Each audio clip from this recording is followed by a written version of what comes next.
It was like if you could make a business that hit a lot of the things that I'm about. And for me, it also helped people who are going 0 to 1.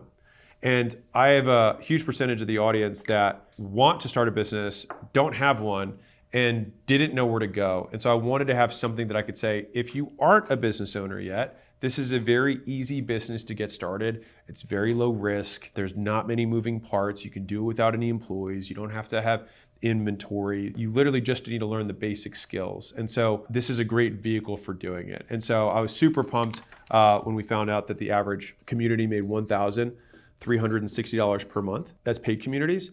And I think that's really cool because it's like, no, you're not gonna be a gazillionaire by doing this, but it can help get you started. Like whatever business you have, like if you have an e-commerce business, there's a ton of e-commerce businesses joining school right now that realize that the email deliverability, like if you can reach 100% of people who bought your product, the feedback that you can get on the product, the reviews, the likely they buy the next thing goes way up. And so it's like, sure, add them to the email list, but also add them to a live community. And if you give them every single thing they ask for, they will cause their own demise and then leave. And so then you get these Frankenstein products that have a gazillion gizmos that no one knows how to use because to fit it all in, it's like there's 100 specific use cases that don't apply to everyone. And so product discipline around keeping simplicity and speed and ease as the primary goal is an incredibly difficult thing to focus on and making those strategic bets. And so that has been a great focus and kind of relearning, I would say, of this year with school. And I would say finally, knowing what your loop is.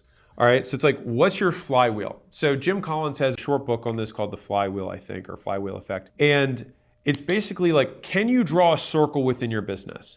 Which is, first we do this, which then, if we do this, this is what must occur. When this happens, this next thing must occur. If this occurs, this next must occur, right? And so I'll show you what I'm talking about. So if we make a lot of media, right, for businesses. So we make a lot of business media. If we do that, then we will get business owners who are interested in our stuff, right? And if we get business owners who are interested in our stuff, right, they will then do deals. If we do deals with them, we'll have stuff to make media about.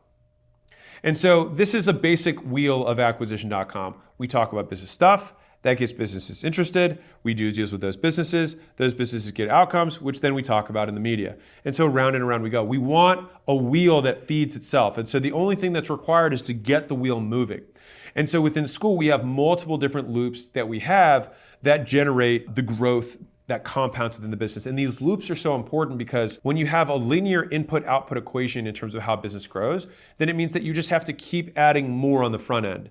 What you want is something that you spark once, the engine runs, and then all of a sudden it spins and goes out of control and it just keeps growing, right?